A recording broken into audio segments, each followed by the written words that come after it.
enggak, belum masuk yang materi ketujuh ya. Jadi saya mau ingatkan saja ini beberapa hal yang terkait dengan pemodelan. Nah, ini adalah step untuk research project, research proses. Ya, pertama itu kita melakukan observasi ya. Jadi di sini kita harus mencari yang namanya gap ya. Ya, gap itu terjadi kalau ada yang namanya dasein dan dasolan. Jadi apa yang seharusnya, idealisasinya seperti apa, kemudian apa yang terjadi. Nah, dari perbedaan antara apa yang seharusnya atau idealisasinya seperti apa dengan apa yang terjadi, maka itu timbul yang namanya gap. Nah, gap penelitian itu bisa saja karena uh, apa namanya empiris ya, apa yang kita amati sehari-hari, seperti misalnya kok kenapa sekarang supply minyak goreng itu katanya lancar, tetapi ada kelangkaan di pasar. Ya, seharusnya kan kalau supply-nya lancar, demand-nya juga apa namanya normal, maka seharusnya tidak ada gap. Nah, tetapi kan sekarang ini katanya supply-nya lancar, tetapi karena banyak penimbunan ya, termasuk ibu-ibu rumah tangga, bukan termasuk juga dari sisi supply chain-nya ya, para pemain, mulai dari produsen, kemudian pedagang besar sampai pedagang eceran sampai kepada ibu-ibu semuanya melakukan penimbunan, sehingga ini yang menaikkan harga ya, menaikkan harga juga karena adanya kenaikan harga di pasar internasional, ya orang lebih senangnya mengekspor tentu saja dibandingkan dengan menjualnya dalam negeri ya, karena ada HTE ya, harga eceran tertinggi ya, yang ditetapkan oleh pemerintah 14.000, tetapi sekarang kan sudah dilepas. Nah, itu yang menyebabkan gap. Nah, inilah yang menarik peneliti untuk melakukan suatu penelitian. Kemudian gap juga bisa terjadi karena ada dari penelitian-penelitian sebelumnya ya. Ada yang mengatakan A, mengatakan B ya. Sehingga peneliti tertarik untuk meneliti mengapa terjadi seperti itu. Ya, jadi gap itu bisa berdasarkan dari empiris, bisa juga dia berasal karena perkembangan daripada suatu teori. Nah, pendekatan penelitian itu ada yang namanya deduktif, ada yang namanya induktif. Kalau deduktif itu kita mulai dari sesuatu yang makro, ya, jadi sudah bersifat umum, kemudian kita mengambil sifat-sifat yang sudah secara umum itu untuk kita teliti. Jadi istilahnya dari makro ke mikro. Nah, induktif berbeda. Nah, induktif itu adalah sesuatu yang mikro, yang mungkin ada fenomena yang orang belum pernah lakukan, ya. Kemudian sangat sedikit literatur yang membahas tentang apa namanya suatu fenomena. Nah, itu namanya induktif. Dari mikro ke makro. Jadi sesuatu biasanya ini pendekatan kualitatif ya. Misalnya ada satu budaya di daerah tertentu, daerah X yang sangat terpencil, kemudian seorang peneliti ingin meneliti tentang budaya masyarakat tersebut ya, kemudian dia mencari literatur, ternyata belum ada yang pernah meneliti ya tentang budaya tersebut. Nah, ini membuat ketertarikan dari si peneliti. Jadi dari mikro ke makro, dia tarik ke makro. Nah, jadi pada akhirnya nanti kalau sudah banyak penelitian-penelitian tentang budaya tersebut, ya itu nanti bisa menjadi suatu hal yang disepakati secara umum, maka proses tersebut dinamakan proses induktif ya. Nah biasanya kalau kita meneliti tentang tadi minyak goreng itu kaitannya dengan hubungan harga dengan permintaan, misalnya kita menarik teori permintaan konsumen, maka seharusnya kalau barang-barang itu adalah barang-barang normal, maka ketersediaan supply yang cukup di pasar seharusnya tidak menimbulkan kenaikan harga ya. Nah, itu misalnya kita tertarik dengan fenomena tersebut, maka kita melakukan penelitian secara deduktif. Jadi, sudah ada teori yang mendasarinya, kemudian kita ingin mengkaji kembali teori tersebut pada tempat dan waktu yang berbeda. Nah, jadi selama hasil penelitian itu menerima teori tersebut, maka teori itu masih dianggap sah atau benar ya. Itu secara deduktif. Baik, ini kita melakukan observasi pada area yang menjadi minat si peneliti. Nah, ketika kita sudah menemukan ada gap tersebut, maka tentu ada masalah ya, masalah yang kita angkat.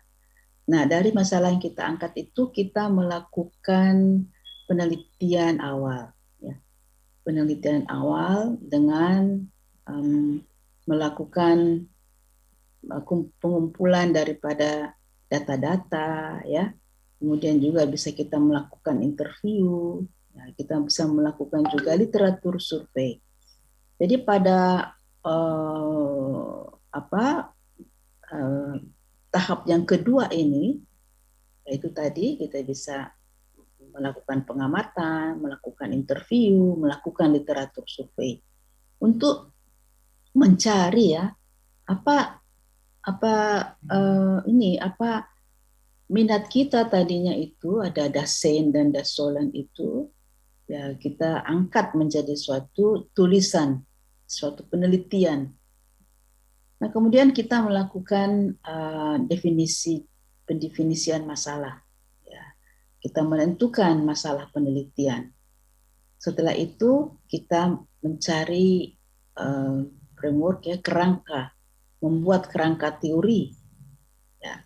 Di sini kita sudah harus jelas variabel-variabel yang kita gunakan. Ya, kita melakukan identifikasi dan memberi nama variabel tersebut. Ya, di sini pada langkah keempat. Nah, baru setelah itu kita membuat hipotesis. Setelah membuat hipotesis, kita mendesain penelitian kita dan seterusnya ya, data collection, kemudian deduction, kita menguji apakah hipotesis itu bisa kita terima atau tidak ya. Di langkah ini kita sudah harus menjawab pertanyaan-pertanyaan penelitian tadi pada definition problem definition ya.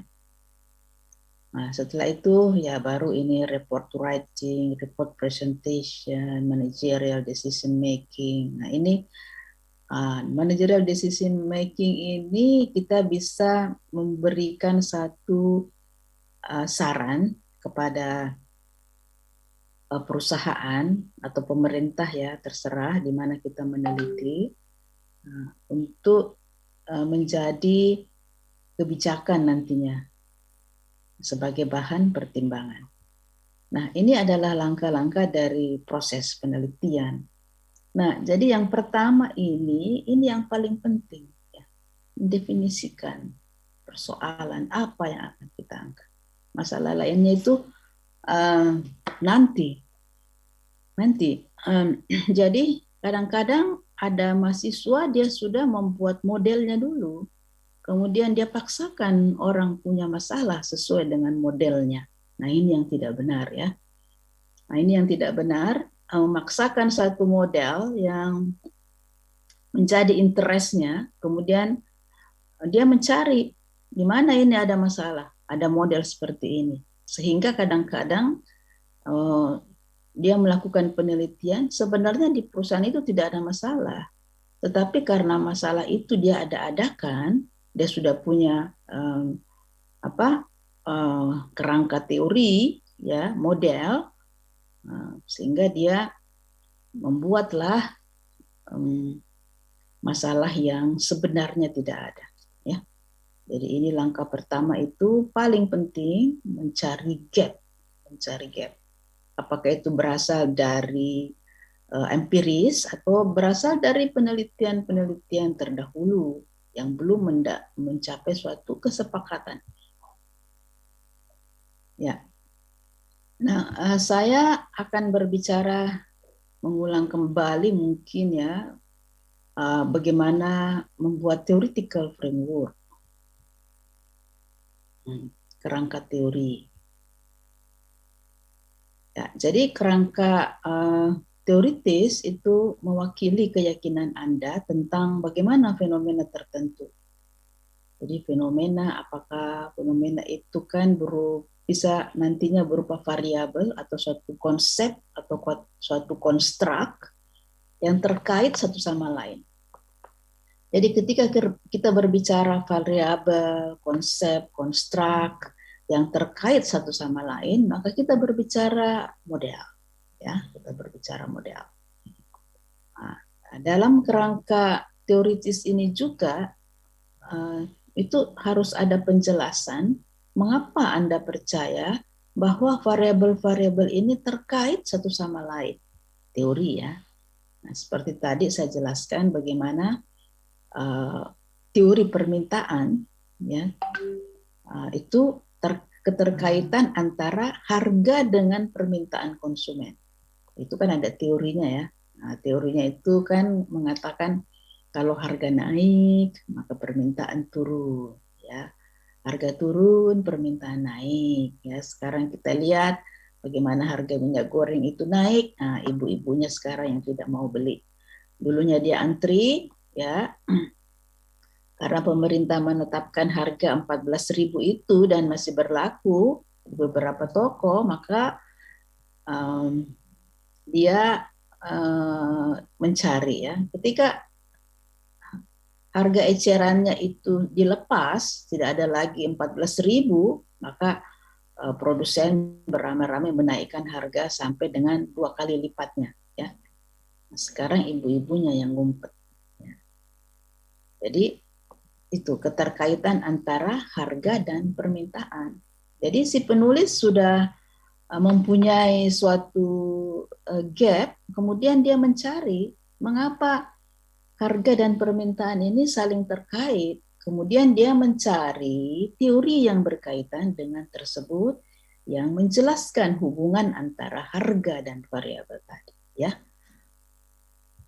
Nah, kemudian langkah-langkah dasar dari theoretical framework itu adalah mengidentifikasi dan memberi label nama ya variabel dengan benar.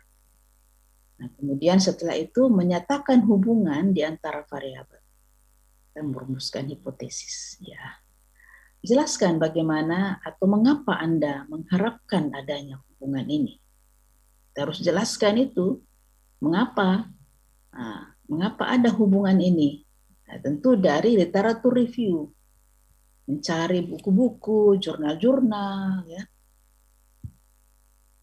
Nah, oke, kita masuk kepada apa itu yang dimaksud dengan variabel.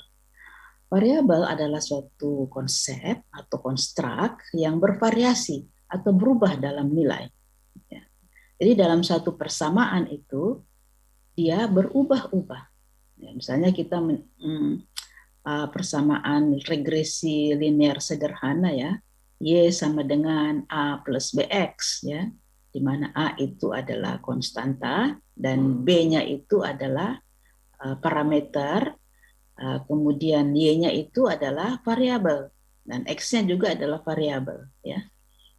Tuh. Nah, jadi nilai daripada Y dan X itu bervariasi di dalam persamaan tersebut.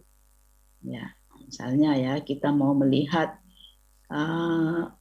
persepsi karyawan tentang adanya kompensasi yang dikaitkan dengan kinerja. Ya, persepsi karyawan. Nah, ada 50 orang karyawan yang kita wawancarai. Kemudian kita memberikan pertanyaan tentang kompensasi tadi dan kinerja. Nah, dari 50 responden ini jawabannya akan berbeda-beda, kan? Berbeda-beda. Berbeda-beda dalam menjawab pertanyaan. Nah, maka itu adalah variabel. Nah, disebut variabel. Oke, jadi jenis variabel itu ada dua. Ada dependent, ada independent, ada moderasi, dan ada mediasi. Jadi bedakan ya, moderasi dengan mediasi. Nah, mediasi itu sering disebut intervening. Nah, jangan salah menyebut moderasi sama dengan intervening. Tidak. Mediasi, mediating, sama dengan intervening. Moderasi itu berbeda. Ya. Nah, dependent variable itu adalah variabel-variabel yang dipengaruhi. Ya, tergantung. Nah, seperti tadi, Y sama dengan A plus BX, yang mana yang dependent? Yang dependent adalah Y-nya. Ya. Jadi nilai Y ini berubah-ubah sesuai dengan nilainya X. Ya, maka dia disebut dengan dependent. Kemudian, jadi independen itu adalah variabel yang bebas. Kalau dia bebas, independen, tidak tergantung kan. Ya, jadi dia ini merupakan variabel yang bebas atau tidak tergantung. Nah, independen dan dependent variabel. Sekarang dependent variabel. Dependent variabel itu merupakan variabel yang menjadi kepentingan utama atau minat dari peneliti, ya. Minatnya dia ada di situ. Sebentar ya, saya ini dulu.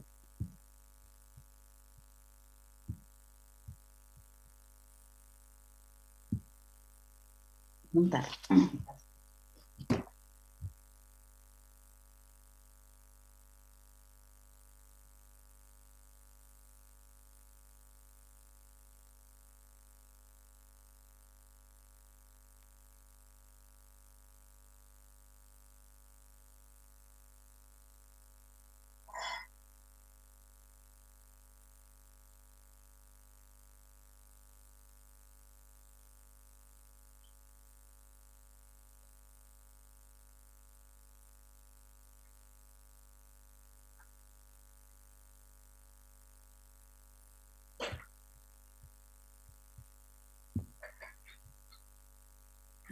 Ya, jadi dia merupakan variabel yang menjadi minat dari peneliti.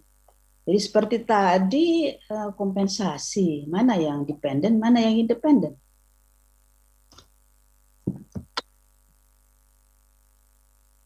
Saya bertanya ini, silahkan. Terkait kasus yang minyak goreng tadi, Prof? Bukan yang minyak goreng, mana yang dependen. Dan itu juga kompensasi. Seperti tadi. Sama. Paling lambat diharapkan hari Selasa 29 hari ini ya? Iya, Prof. Oh ya.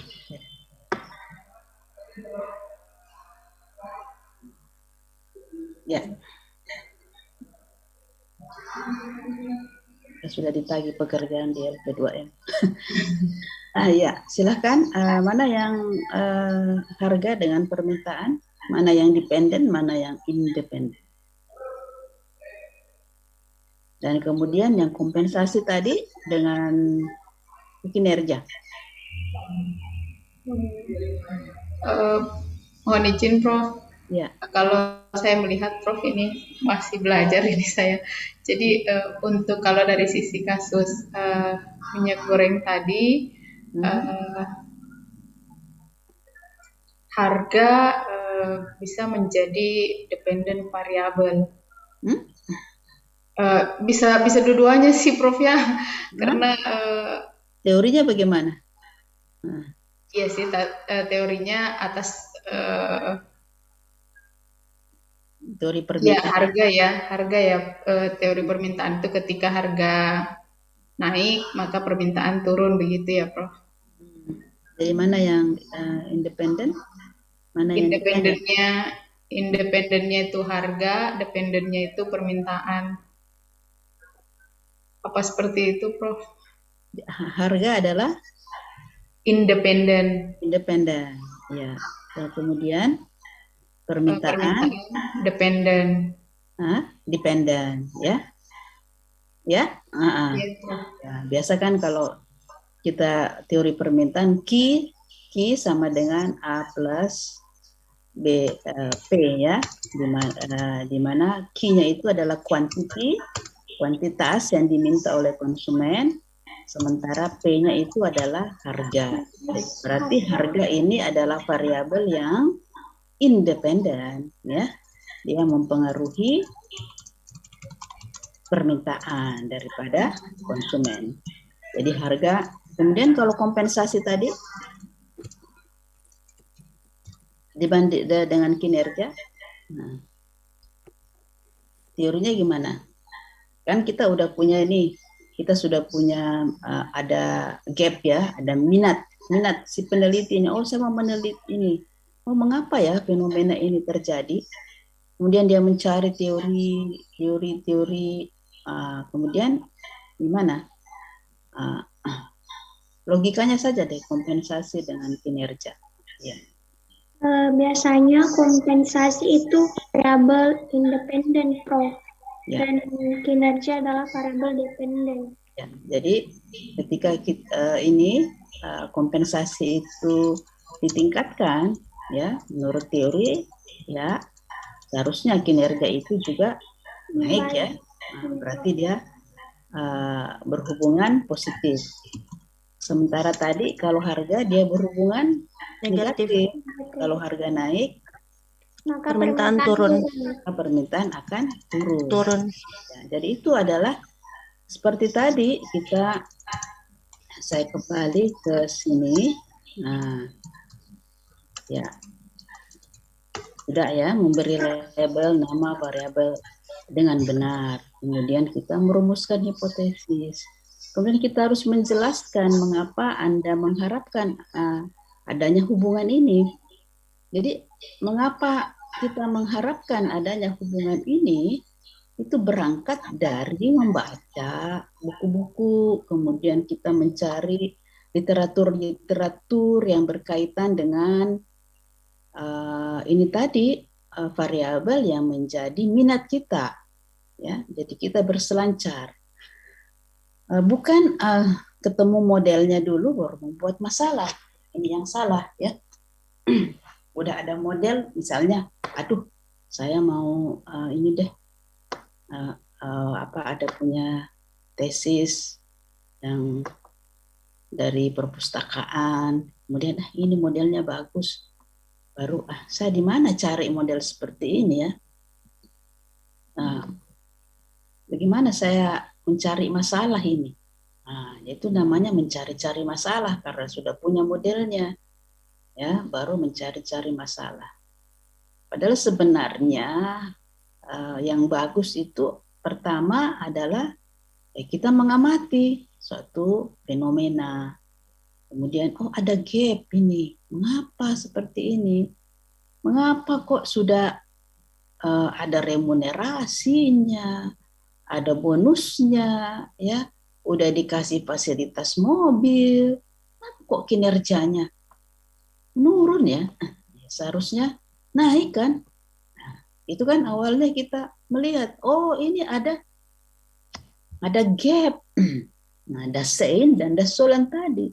Apa yang seharusnya dengan apa yang terjadi. Nah, kemudian ya ini ya konsep atau konstruk variabel. Kita menentukan ini variabel mana yang dependen, independen, mana yang moderasi, mana yang menjadi mediasi atau intervening. Nah, yang menjadi kepentingan peneliti itu biasanya diletakkan sebagai variabel dependen. Ya. Mengapa kuantitas permintaan konsumen ubah-ubah, kemudian mengapa kinerjanya kok naik turun, atau kinerjanya mengalami penurunan, padahal seharusnya naik kan? Ya, jadi itu yang menjadi kepentingan utama bagi peneliti, variabel dependen.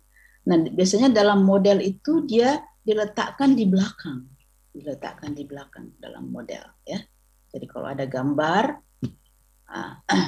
sering kan lihat model ya, maka variabel dependen itu merupakan variabel yang menjadi concern utama dari peneliti.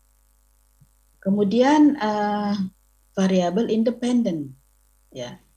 Variabel independen itu mempengaruhi dependent variabel baik secara positif maupun negatif. Seperti contoh tadi, harga dan permintaan itu berpengaruh negatif kan, dan kompensasi kinerja itu berpengaruh positif. Jadi variabilitas dalam dependent variable itu ditentukan oleh independent variable ya. Jadi naik turunnya dependent variable itu ditentukan oleh independent variable ya. Mau naik turun kinerja ditentukan oleh kompensasi ya. Naik turunnya kuantitas yang diminta oleh konsumen ditentukan oleh harga ya. Nah, contoh, tentukan variabel dan namakan mereka sebagai tergantung atau dependen ataukah independen. Ya, jadi di sini kita menentukan apakah dia dependen atau independen dan kemudian kita menjelaskan mengapa demikian. Ya. Nah, ini contoh satu. Seorang peneliti terapan ingin meningkatkan kinerja anggota organisasi di bank tertentu. Ya, dia ingin meningkatkan kinerja anggota organisasi di bank tertentu. Ya, yang mana ini? Yang menjadi concern-nya ini, yang menjadi minatnya. Kinerja pro. Ya.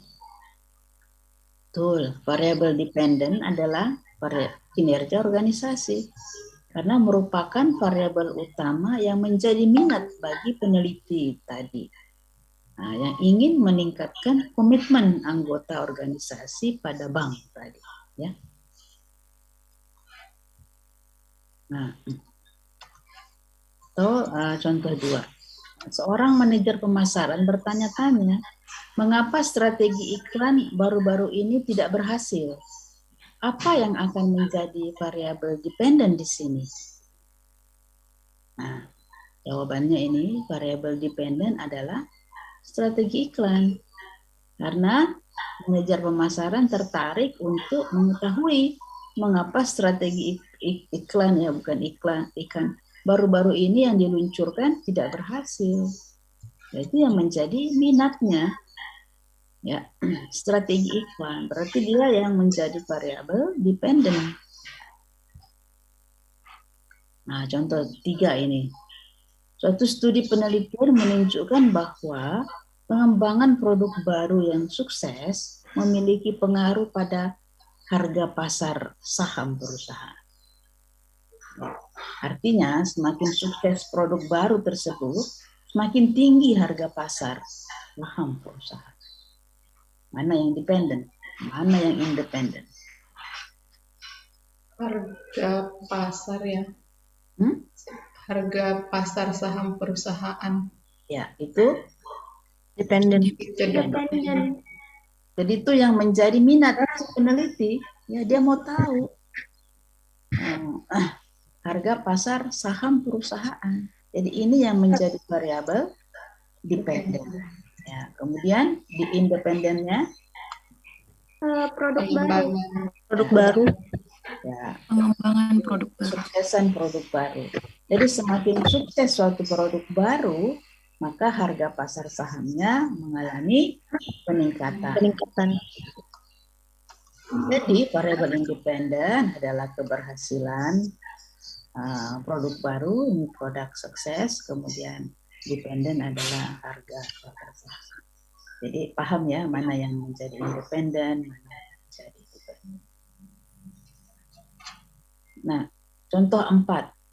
Suatu penelitian lintas budaya menunjukkan bahwa nilai-nilai managerial value mempengaruhi jarak kekuasaan antara atasan dan bawahan. Power distance ya.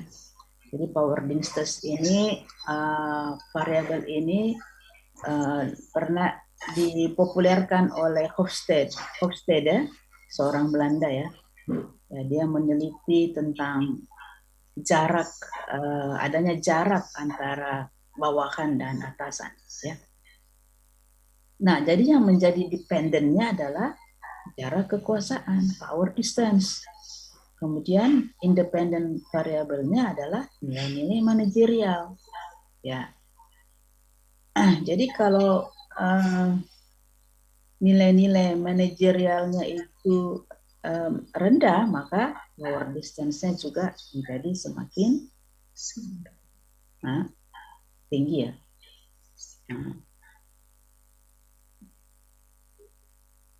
Seorang manajer percaya bahwa pengawasan dan pelatihan yang baik akan meningkatkan tingkat produksi para pekerja. Nah, yang di sini menjadi concern-nya adalah tingkat produksi para pekerja. Jadi itu yang menjadi variabel utama yang diminati oleh si peneliti tadi. Kemudian variabel independennya itu adalah pengawasan dan pelatihan. Nah, pengawasan dan pelatihan ini membantu menjelaskan varians naik turunnya nilai dalam produksi. Tadi itu dijelaskan bahwa variabel itu adalah nilainya berbeda-beda dalam suatu persamaan atau variasi ya, variasi. Nah, apa yang menyebabkan variasi dalam produksi? Itu pengawasan dan pelatihan misalnya ya. Tentu ada banyak faktor yang mempengaruhi naik turunnya produksi ini ya. Tetapi peneliti ini mau melihat apa yang menyebabkannya ya, dia mengambil pengawasan dan pelatihan sebagai variabel independen ya. Contoh 6. Seorang konsultan berpendapat bahwa keuntungan atau gain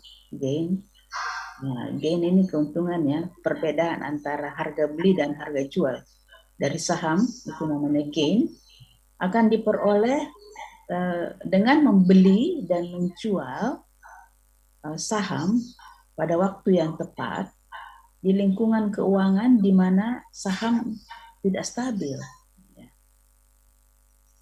Jadi dependent variable apa yang menjadi minatnya?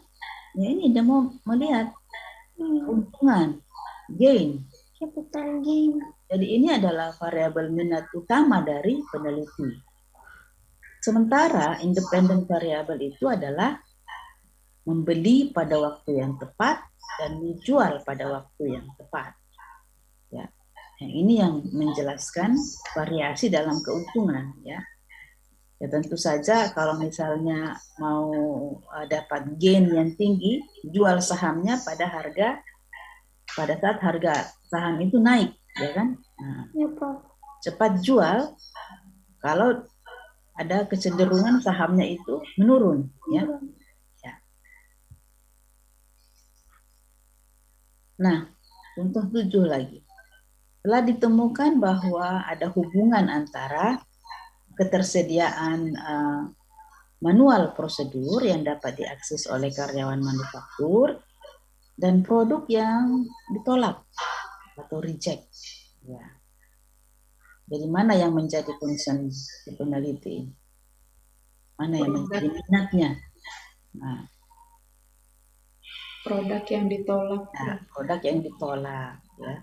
Artinya, ketika pekerja mengikuti prosedur yang ditetapkan dalam manual prosedur, biasanya istilahnya SOP ya, Standard Operational Procedure, mereka dapat memproduksi produk yang sempurna. Jadi kalau dia mengikuti manual prosedur yang ada dengan benar, dengan sistematis, maka dia bisa memproduksi produk yang sempurna.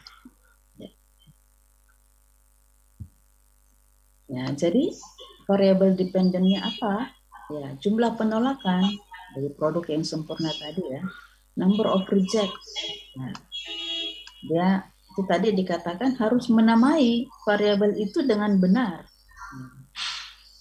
Kemudian ketersediaan manual prosedur.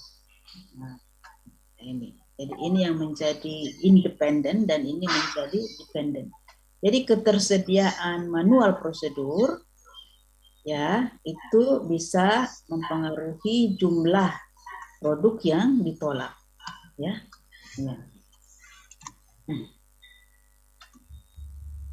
Nah, ini sudah kita masuk lagi.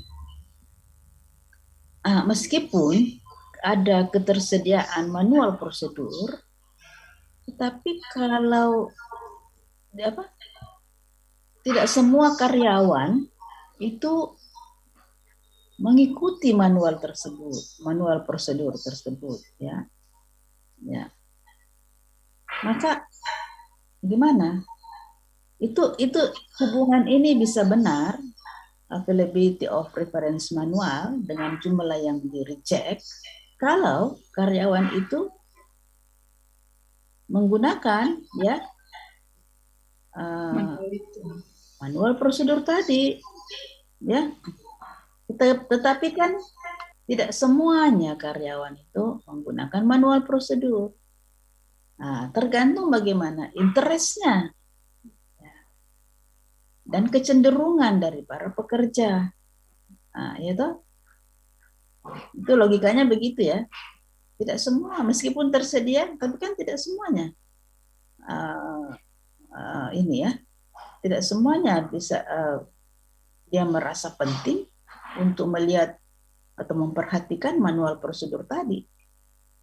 Nah, makanya interest dan inclination ini bisa menjadi variabel moderat. Ya, paham ya? Tergantung interest dari karyawan tersebut. Nah, maka kita bisa membuat variabel moderasi. Nah, variabel moderasi ini bisa memperkuat hubungan atau pengaruh dari ketersediaan manual prosedur dengan jumlah produk yang di-reject, ditolak. Ya, paham ya?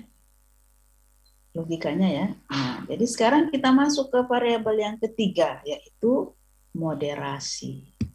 Itu moderator, variabel moderator. Nah, variabel moderasi seperti tadi dapat sebagai, jadi dia bisa itu berupa kualitatif, misalnya jenis kelamin, ras, kelas-kelas, ya, atau dia kuantitatif, misalnya tingkat reward, bisa. Nah, jadi variabel moderasi itu adalah variabel yang mempengaruhi arah atau kekuatan hubungan antar variabel independen dan variabel dependen, ya. Jadi dia bisa berupa jenis kelamin, gender, bisa berupa ras, bisa berupa kelas, ya. Nah, misalnya motivasi ya, ini paling ini saja yang umum, motivasi dengan kinerja, ya.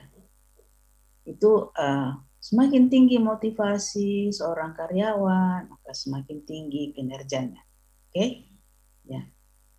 Tetapi kita juga bisa mengatakan bahwa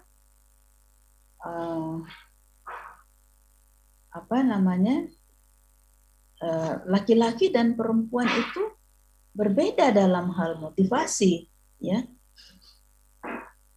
Karena perempuan itu terlalu banyak tugasnya, apalagi dia seorang ibu rumah tangga. Nah, sementara laki-laki itu hanya fokus pada pekerjaan. Kemudian kita mencari lagi, oh ada tulisan yang mengatakan bahwa perempuan di Asia Timur ini tugasnya sangat berat. Pertama dia harus, kalau dia bekerja ya, menjadi ibu rumah tangga, kemudian dia menjadi ibu bagi anak-anaknya, kemudian dia menjadi istri bagi suaminya, kemudian juga dia menjadi anak perempuan dalam keluarga. Tahu kan, anak perempuan dalam keluarga. Jadi biasanya itu anak perempuan yang mengurusi ibunya, mengurusi bapaknya, ya seperti itu kan. Nah, di Asia Timur ini. Nah, kalau begitu kita bisa mengatakan bahwa gender itu bisa memoderasi hubungan antara motivasi dengan kinerja. Nah, terutama karena penelitian ini dilakukan di Indonesia, di Asia Timur ya. Nah, Asia Tenggara lah, Asia Timur, Asia Tenggara. Jadi umumnya seperti itu ya, budaya yang ada di Asia, negara-negara yang berada di Asia. Nah, ya bisa kita mengatakan begitu, bahwa gender itu bisa memperkuat hubungan antara motivasi dan kinerja tadi. Ya, sama juga dengan ini, interest dan inclination, kecenderungan dan minat. Ya kalau dia tidak, meskipun tersedia, tetapi dia tidak berminat, ya toh. Jadi tergantung minatnya.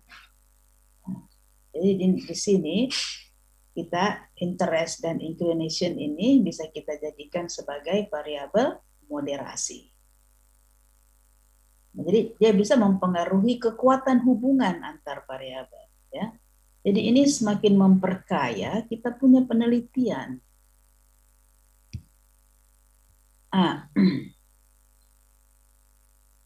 Nah, variable moderating adalah salah satu yang memiliki efek kontingen yang kuat pada hubungan antara variabel bebas dan variabel terikat. Nah, kehadiran variabel moderat memodifikasi hubungan asli antara variabel independen dan dependen. Nah, contoh yang ke-8. Teori yang lazim adalah bahwa keragaman tenaga kerja, ya, menurut asal etnis, ras, dan kebangsaan yang berbeda, berkontribusi lebih banyak pada efektivitas organisasi. Karena setiap kelompok memiliki keahlian dan keterampilan khusus yang dibawanya ke tempat kerja. Ya, ini ya, mengatakan bahwa semakin beragam tenaga kerja yang dimiliki oleh suatu perusahaan, nah keragaman ini misalnya keragaman etnis, keragaman ras, keragaman kebangsaan yang berbeda, itu berkontribusi lebih baik pada efektivitas organisasi. Mengapa? Karena setiap kelompok memiliki keahlian dan keterampilan khusus yang dibawanya ke tempat kerja. Ya. Namun, sinergi ini dapat dieksploitasi hanya jika manajer tahu bagaimana memanfaatkan bakat khusus dari kelompok kerja yang beragam tadi. Jika tidak, mereka akan tetap belum dimanfaatkan. Jadi ada teori mengatakan semakin beragam tenaga kerja yang kita miliki, maka semakin efektif organisasi tersebut.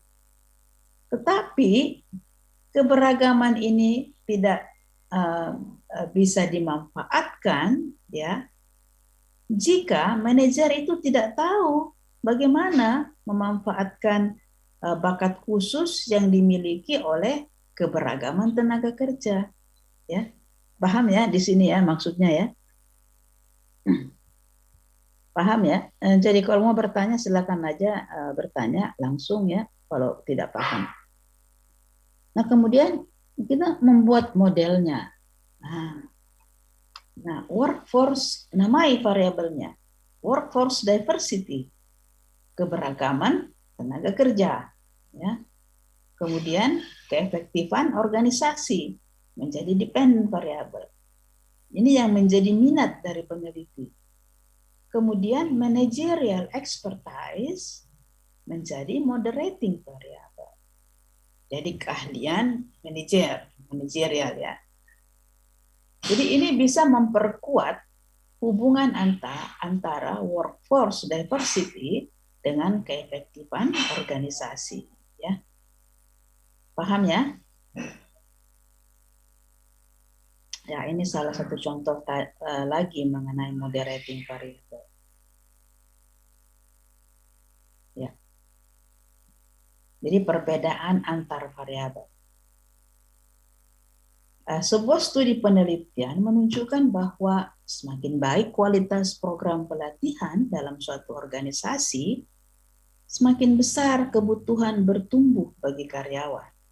Nah, semakin besar kemauan mereka untuk mempelajari cara-cara baru dalam melakukan sesuatu. Jadi kalau program pelatihan itu baik, ya artinya berkualitas, maka semakin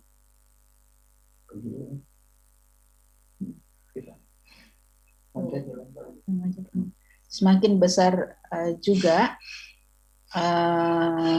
kemauan mereka untuk mempelajari cara-cara baru dalam melakukan sesuatu. Nah,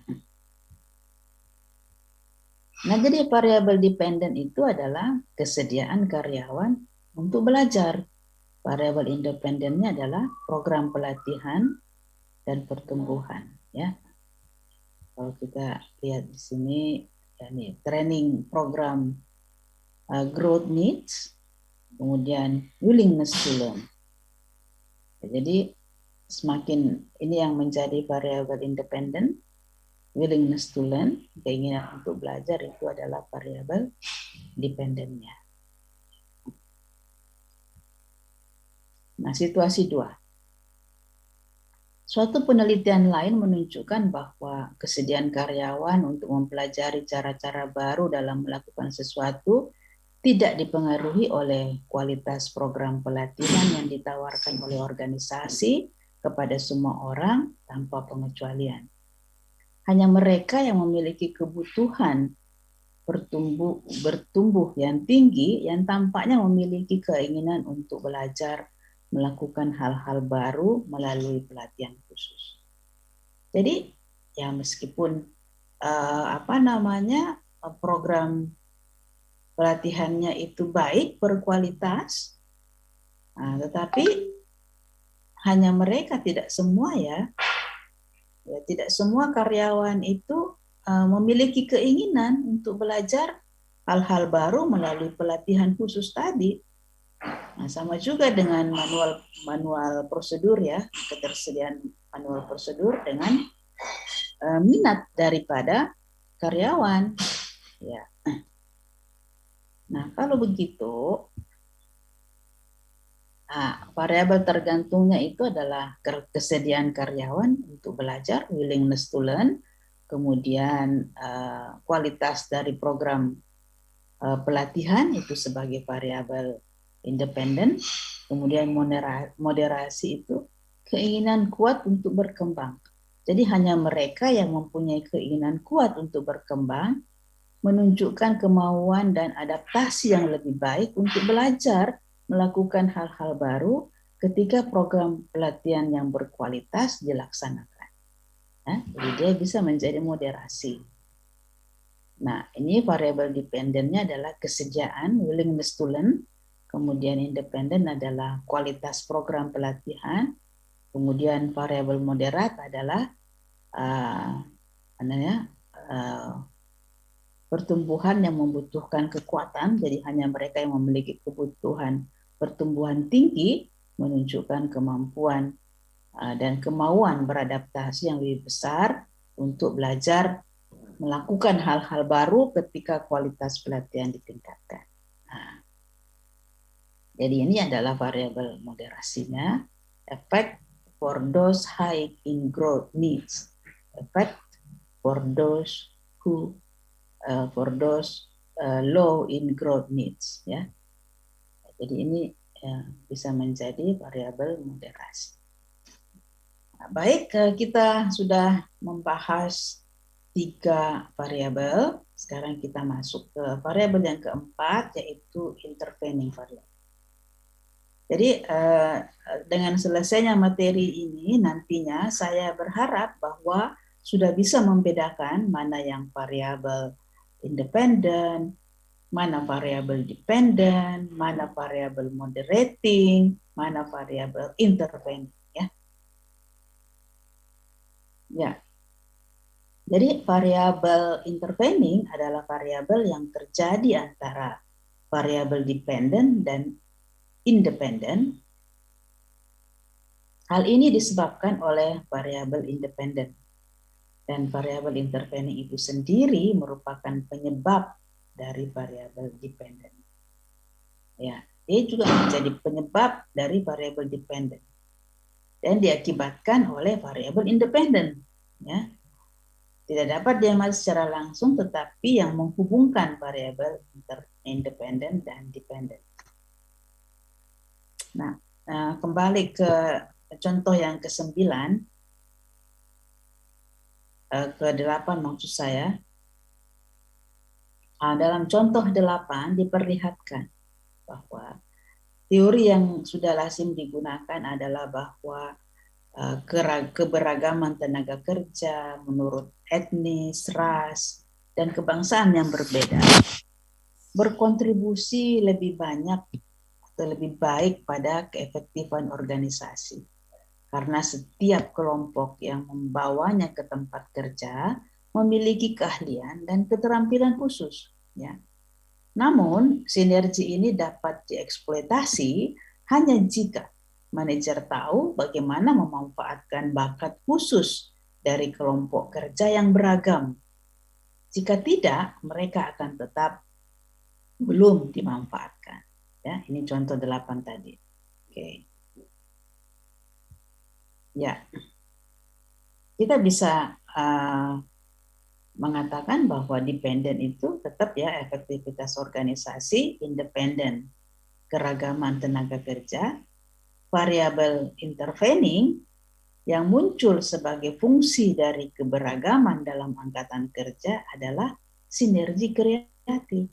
Jadi kalau keberagaman tenaga kerja ini bersinergi secara kreatif, ya, maka dia bisa mempengaruhi efektivitas organisasi, ya, kalau mereka bersinergi. Nah, sinergi kreatif ini dihasilkan dari tenaga kerja yang beragam. Jadi terjadi dulu ada tenaga kerja yang beragam, kemudian mereka bersinergi, ya.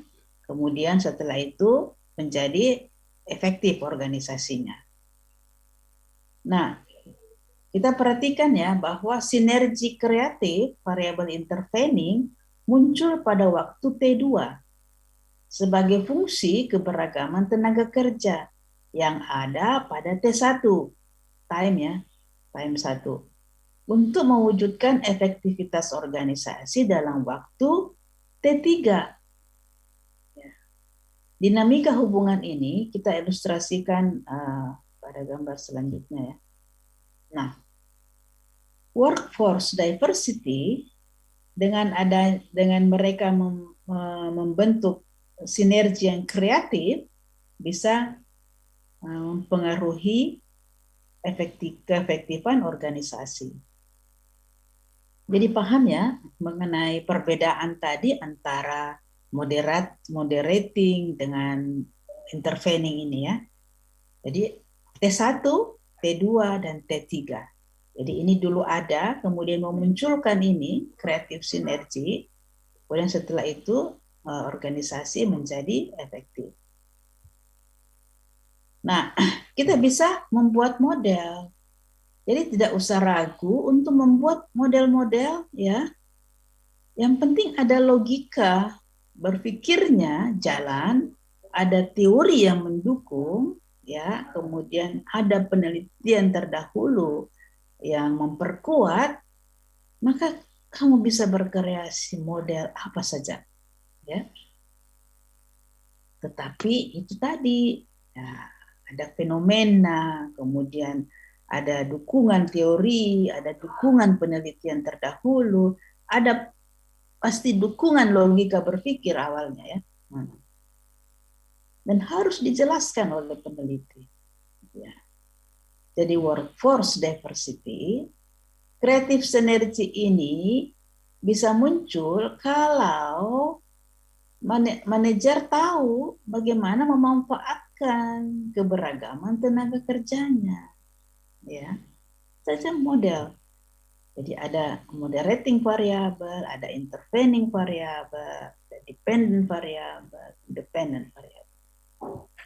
Ya, jadi tidak usah mencari model-model yang sulit ya, yang banyak variabelnya, tidak perlu. Kedalaman daripada tesismu itu yang penting ya. Kedalaman itu dari mana?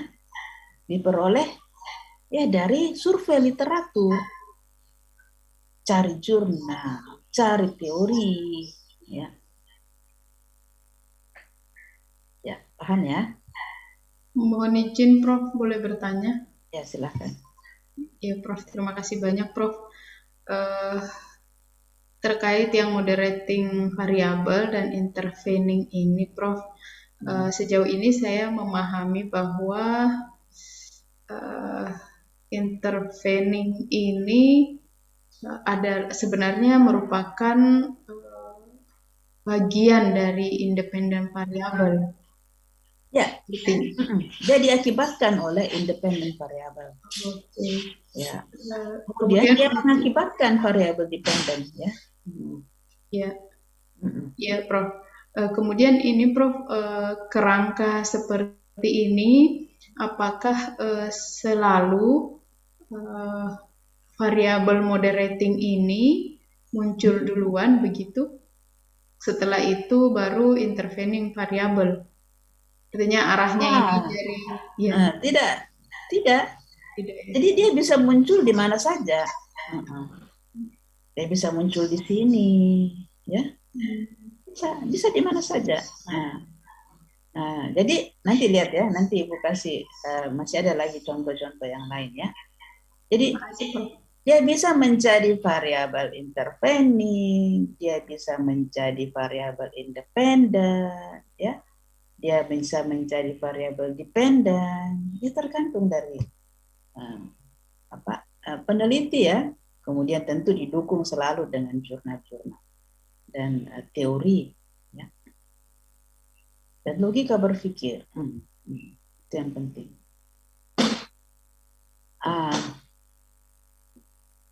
Jadi theoretical framework. Setelah memeriksa berbagai jenis variabel yang dapat digunakan dalam suatu situasi dan bagaimana hubungan di antara variabel ini dapat ditetapkan, nah sekarang kita akan melihat bagaimana kita dapat mengembangkan model konseptual atau kerangka teoritis untuk penelitian kita. Ya. Nah, theoretical framework adalah pondasi. Ya, ingat pondasi ya. Jadi kalau pondasi itu, kalau pondasinya tidak kuat, maka rumah bisa rubuh kan, bisa hancur. Maka itu menjadi penting kalau dia jadi pondasi. Nah, theoretical framework ini dikembangkan, dijelaskan, dan diuraikan secara logis hubungan antar variabel yang dianggap relevan dengan situasi masalah. Ya.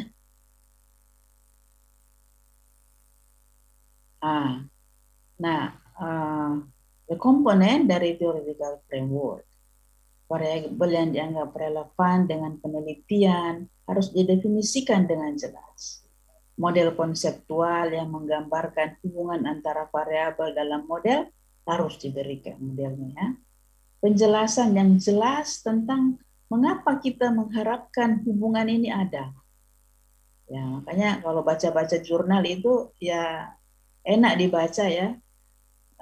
Apalagi kalau jurnal itu ya jurnal yang berkualitas atau suatu disertasi atau tesis yang berkualitas.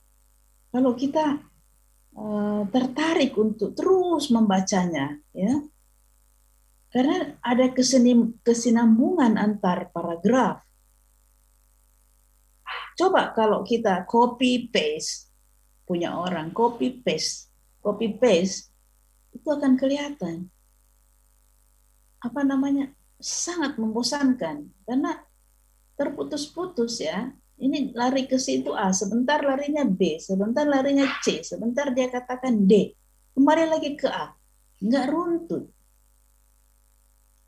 runtut, sehingga males baca ya. Tapi kalau disusun dengan sesuatu yang bagus ya, sistematis, alasan-alasan yang dia kemukakan juga masuk akal ya.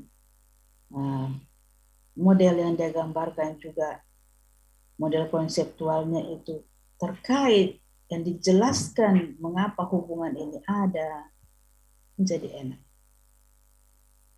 Nah, hubungan antara literatur survei dan theoretical framework. Jadi kita kalau literatur survei itu kita mencari, mensurvei literatur-literatur. Nah, survei jadi untuk mengembangkan kerangka teoritis yang baik, maka kita harus melakukan studi literatur yang baik sehingga diberikan dasar yang kuat untuk mengembangkan kerangka teoritis. Nah, survei literatur itu mengidentifikasi variabel yang mungkin penting sebagaimana ditentukan oleh temuan penelitian sebelumnya. Jadi kalau kita studi literatur, kita udah dapat, oh ini minat saya ini, tadi harga dengan permintaan. Maka kita mencari kata kunci ya, kata kunci harga dan permintaan. Cari jurnal yang berkaitan dengan harga dan permintaan. Jadi kata kuncinya, ketik aja harga permintaan. Nah, akan muncul berbagai penelitian yang mengaitkan antara harga dan permintaan. Nah, di situ kita mencari ya. Nah, kalau sudah dapat, kita harus pilah juga. Kadang-kadang kan banyak itu literatur yang memang ada hubungan antara harga dan permintaan, tetapi misalnya dia studi kualitatif, misalnya ya, kemudian mungkin metode deskriptif saja, atau dia komparatif saja, padahal kita ini jenis penelitiannya asosiatif. Nah, kita harus pilah-pilah itu semuanya ya. Nah, biasanya itu di abstrak dari jurnal itu diberikan ringkasan. Nah, ringkasan apa tujuan penelitiannya, kemudian variabel apa yang dia gunakan, populasi dan sampelnya, dia jelaskan di situ secara ringkas. Kemudian metode analisis apa yang digunakan, hasil penelitiannya, itu baca cepat aja di abstrak. Nah, kemudian kita kalau memang sesuai dengan penelitian kita ambil, kita masukkan dalam satu file, atau kita bisa menggunakan Mendeley atau EndNote ya. Nah, Mendeley itu adalah ini ya suatu software dia database ya, database secara elektronik. Nah, itu bisa kita gunakan Mendeley. Nah, hubungan antara literatur survei dan theoretical framework. Jadi kerangka teoritis menyediakan hubungan antar variabel, menjelaskan teori yang mendasari hubungan ini, dan menggambarkan sifat dan arah hubungan. Kerangka teoritis menyediakan dasar logis untuk mengembangkan hipotesis yang dapat diuji. Ya. Nah, jadi kerangka teori ini disitulah kita menjelaskan hubungan antar variabel, kemudian teori yang mendasari, ya. Kemudian di sini juga kita menggambarkan sifat dan arah hubungan. Ya. Nah, contoh di sini Delta Airlines. Nah, contoh yang terakhir.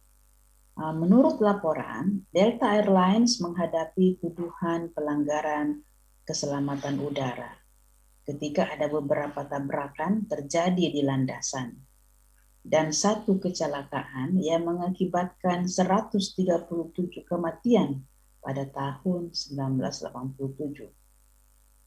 Ya, ini ada seperti ini berita ya. 4 faktor penting yang tampaknya telah mempengaruhi adanya tuduhan pelanggaran keselamatan udara itu adalah pertama, komunikasi yang buruk di antara anggota awak kokpit, ya, awak kokpit yang ada di pesawat ini. Koordinasi yang buruk antara staf darat dan awak kokpit. Itu kan kalau kita mau naik pesawat kan mereka itu, kalau kita perhatikan staf daratnya itu kan komunikasi terus ya, pakai walkie-talkie atau apa, komunikasi terus dengan awak kokpit. Udah siap belum, bagaimana, udah lancar, ya itu yang mereka selalu koordinasikan. Apakah penumpang sudah bisa naik? Oh jangan dulu, ini masih sedang preparation misalnya. Ya, kita selalu lihat itu. Kemudian pelatihan kurang memadai diberikan kepada awak kokpit. Kemudian yang keempat, filosofi manajemen yang mendorong struktur desentralisasi. Jadi budaya manajemen yang dianut itu adalah budaya yang cenderung desentralisasi, ya. Nah, apakah faktor-faktor ini memang berkontribusi terhadap pelanggaran keselamatan? Jadi dari berdasarkan pengamatan bahwa 4 faktor ini yang menjadi penyebab ya pelanggaran keselamatan penumpang. Oke. Jadi variabel dependen adalah pelanggaran keamanan, ya, yang merupakan variabel kepentingan utama dari peneliti. Nah, makanya itu dia ini dependen. Tadi di awal dijelaskan bahwa yang menjadi variabel dependen itu adalah variabel yang menjadi minat dari si peneliti. Nah, adapun yang independen variabel bisa di 4 ini, komunikasi antara anggota awak ya, hanya darat dan anggota awak ya di kokpit ini. Komunikasi antar kontrol darat dan awak kokpit. Kemudian yang keempat, pelatihan yang diterima oleh awak kokpit. Dan yang keempat adalah desentralisasi. Nah, kita membuat theoretical framework ya dari survei literatur ya. Semakin sedikit komunikasi di antara anggota kru itu sendiri, semakin besar kemungkinan pelanggaran keselamatan udara karena sangat sedikit informasi yang dibagikan di antara mereka. Jadi setelah kita melakukan literatur survei, kita menemukan ini satu paragraf ya, mengatakan semakin sedikit komunikasi di antara kru itu sendiri, semakin besar kemungkinan pelanggaran keselamatan udara karena sangat sedikit informasi yang dibagikan kepada mereka. Ini alasan mengapa hubungan itu ada. Ya. Karena sangat sedikit informasi yang diberikan kepada mereka. Ya, kemudian selanjutnya, theoretical framework, ketika awak darat gagal memberikan informasi yang tepat pada waktu yang tepat, kemalangan pasti akan terjadi dengan penerbangan dibatalkan dan tabrakan terjadi. Jadi informasi awak darat dan awak kokpit. Ya. Kemudian yang ketiga, koordinasi antara awak darat dan awak kokpit adalah jantung dari keselamatan udara. Dengan demikian, semakin sedikit koordinasi antara kontrol darat dan awak kokpit, semakin besar kemungkinan pelanggaran keselamatan udara terjadi. Nah, ya lanjut lagi. Kedua faktor di atas diperburuk oleh filosofi manajemen Delta Airlines yang menekankan desentralisasi.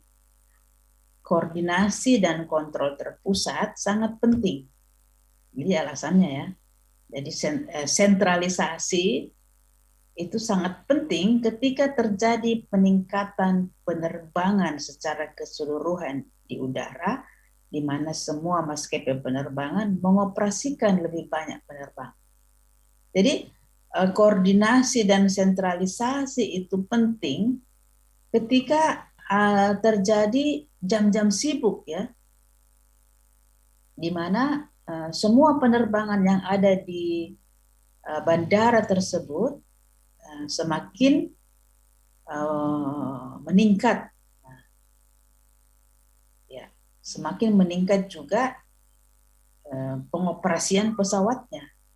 Jadi semakin crowded ya, istilahnya semakin crowded penerbangan itu, maka semakin diperlukan sentralisasi, bukannya desentralisasi. Ya. Nah, maka dengan demikian semakin besar tingkat desentralisasi, semakin besar ruang untuk tingkat komunikasi yang lebih rendah di antara staf dalam penerbangan maupun antara staf darat dan awak kokpit, dan semakin besar ruang untuk terjadinya pelanggaran keselamatan udara. Ada. Jadi alasan mengapa hubungan itu ada. Dan kita harus memberikan penjelasan hubungannya itu negatif atau positif. Ya. Gitu ya. Nah, kemudian ini lagi. Ketika anggota awak kokpit tidak terlatih secara memadai, mereka mungkin tidak memiliki pengetahuan yang diperlukan tentang standar keselamatan, atau mungkin ketidakmampuan untuk menangani situasi darurat dan menghindari tabrakan.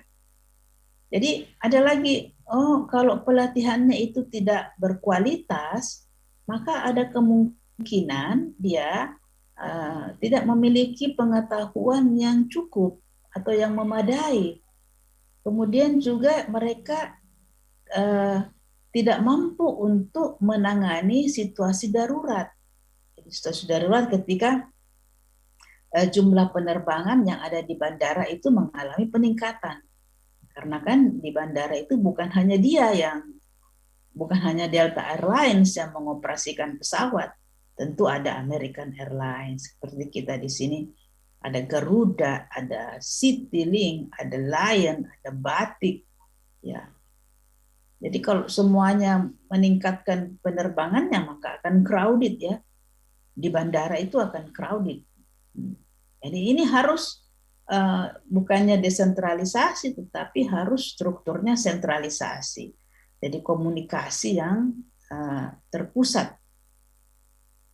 Nah, dengan demikian pelatihan yang buruk juga menambah kemungkinan peningkatan pelanggaran keselamatan. Ya. Nah, ini bisa dilihat digambarkan hubungannya seperti ini. Ya. Jadi mana di sini yang independen, mana yang dependen, mana yang intervening. Mana yang intervening? Intervening, mohon izin Prof. Ya, Intervening ini communication among cockpit member dan communication between ground control and cockpit. ya. Komunikasi antara anggota karyawan yang di kokpit ya. Kemudian kokpit itu ya di pesawat ya. Kemudian ada pilot, ada pramugari. Komunikasi antara petugas darat dan awak kokpit. Kemudian desentralisasi ini menjadi variabel yang independen. Nah, ini menjadi variabel independen. Coba lihat. Jadi tidak usah memaksakan panah, ya. Ini misalnya training of cockpit crew, tidak usah. Kalau memang dia tidak ada hubungan intervening ke situ, ke sini, jangan, ya. Nah ini juga, ya kan? Ini langsung dia tidak ada intervening, training of cockpit crew dengan air safety violation, ya. Nah, ini yang ada interveningnya ini adalah desentralisasi saja ke sini dan ke sini, ya. Jadi bagaimana membuat model itu? Tidak usah kalau ada intervening semua variabel independen melalui situ, tidak usah. Itu kadang-kadang dipaksakan harus melalui, padahal tidak ada hubungan, ya. Dan tidak menjadi concern juga bagi peneliti. Nah kita ini kita bisa buat modelnya begini kan. Kemudian ada tambahan yang ini lagi. Kita dapat mengatakan bahwa kurangnya pelatihan yang memadai membuat pilot nervous dan tidak percaya diri. Hal ini dapat menjelaskan mengapa mereka tidak dapat mengatasi situasi dengan percaya diri ketika banyak pesawat berbagi tempat di udara dan darat. Jadi ketika crowded ya begitu, ketika semakin banyak pesawat yang beroperasi. Nervous dan tidak percaya diri adalah fungsi dari kurangnya pelatihan, ya. Dan membantu menjelaskan mengapa kurangnya pelatihan mengakibatkan peningkatan pelanggaran keselamatan. Ya. Oke. Berarti ada variabel baru ini. Nervous dan tidak percaya diri. Nah, kita bisa membuat di sini variabel intervening, nervous and tidak percaya diri, ya. Jadi jangan paksakan ini ke sini, harus ke sini karena ini intervening. Ya. Ini intervening, ini juga mau ke sini. Tidak usah dipaksakan kalau tidak ada hubungan jangan. Ya. Oke. Nah.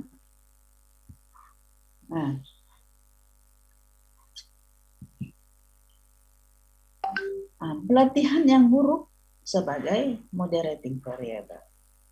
Nah, kita dapat mengubah model dengan menggunakan pelatihan buruk sebagai variabel moderasi. Kita dapat berteori bahwa komunikasi yang buruk, koordinasi yang buruk, dan desentralisasi cenderung mengakibatkan pelanggaran keselamatan udara. Hanya dalam kasus-kasus seperti di mana pilot yang bertanggung jawab memiliki pelatihan yang tidak memadai. Nah, kita bisa membuat variabel intervening lagi. Nah, moderasi di sini. Nah, lihat bahwa satu variabel dia bisa menjadi variabel intervening, dia bisa jadi variabel moderasi, ya. Nah, jadi ini penting. Jadi dari contoh-contoh di atas menggambarkan bahwa variabel yang sama dia bisa menjadi independen, bisa menjadi intervening, bisa menjadi moderasi, tergantung bagaimana kita mengkonseptualisasikan model teoritis kita. Ya, tergantung ini konseptualisasi model teori kita. Ya,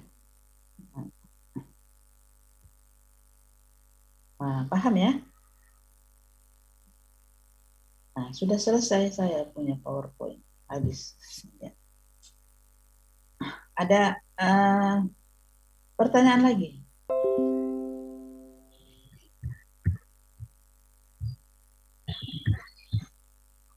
Paham ya? Kalau tidak ada pertanyaan biasanya sudah paham.